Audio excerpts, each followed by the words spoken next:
ഇടുക്കി മലങ്കര ഡാമിൽ വൻതോതിൽ രാസമാലിന്യം പടർന്നു. വെള്ളിയാമറ്റം വടക്കനാറിൽ നിന്നും ഡാമിലേക്ക് ഒഴുകിയെത്തിയ രാസമാലിന്യത്തിന് പിന്നിൽ സമീപത്തെ ഫാക്ടറികളാണെന്നാണ് സംശയം. 3 ജില്ലകളിലെ കുടിവെള്ള ജലസേചന പദ്ധതികളെ ബാധിക്കുന്ന സംഭവത്തിൽ ജില്ലാ ഭരണകൂടം അന്വേഷണം ആരംഭിച്ചു.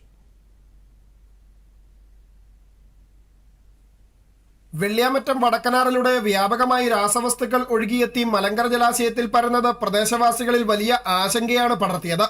വെള്ളിയാഴ്ച പുലർച്ചെ മുതൽ കണ്ട ഈ പ്രതിഭാസം മണിക്കൂറുകളോളം തുടർന്നു.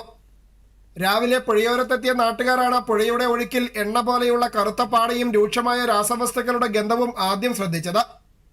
മണിക്കൂറുകൾക്കുള്ളിൽ രാസമാലിന്യം മലങ്കര ജലാശയത്തിൽ വ്യാപകമായി പടരുകയും ഉപരിതലത്തിൽ വൻതോതിൽ എണ്ണപ്പാട രൂപപ്പെടുകയും ചെയ്തു. രാവിലെ നമ്മള് വലയിടാൻ വേണ്ടി ഇറങ്ങി വല എടുത്തോണ്ട് ചെന്നപ്പോ എനിക്ക് മേലെല്ലാം ചൊറിഞ്ഞു, എന്റെ കൈയെല്ലാം ചൊറിഞ്ഞപ്പം ഒരു പരിവായിക്കൊണ്ട് കയറിയത്. ഇങ്ങനെ കണ്ട ഞാൻ വെള്ളത്തിൽ കാണാലോ, എനിക്ക് മണമുണ്ടല്ലോ, അന്നേരം വെള്ളം എടുത്തോണ്ട് കണ്ടായിരുന്നു.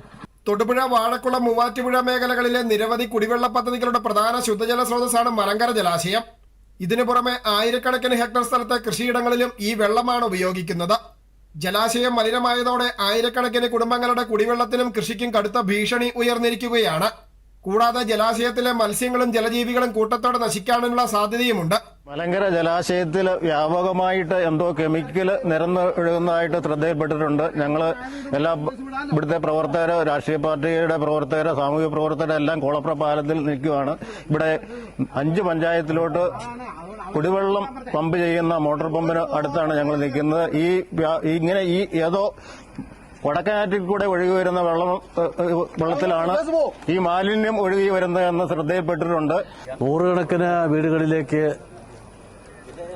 കുടിവെള്ളം എത്തിക്കുന്ന തൊടുപുഴയാറ്റിലേക്കാണ് വലിയ തോതിൽ മാലിന്യം കുമിഞ്ഞുകൂടിയിരിക്കുന്നത്.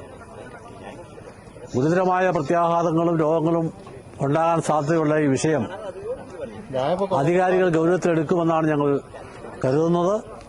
അതിശക്തമായ പ്രക്ഷോഭത്തിന്റെയും അതുപോലെ തന്നെ പ്രവർത്തനങ്ങളുടെയും രംഗത്തേക്ക് ഇറങ്ങാൻ ഞങ്ങൾ ആകെ തീരുമാനിച്ചിരിക്കുകയാണ്. സംഭവം ശ്രദ്ധയിൽപ്പെട്ടതിനെ തുടർന്ന് പോലീസും പഞ്ചായത്തും കൃഷിവകുപ്പ് അധികൃതരും അന്വേഷണം ഊർജിതമാക്കി. സ്ഥിതിഗതികൾ നിരീക്ഷിച്ചു വരികയാണെന്നും അടിയന്തര നടപടി സ്വീകരിക്കുമെന്നും ജില്ലാ ഭരണകൂടം അറിയിച്ചു. ദൂരദർശൻ ന്യൂസ്, ഇടുക്കി.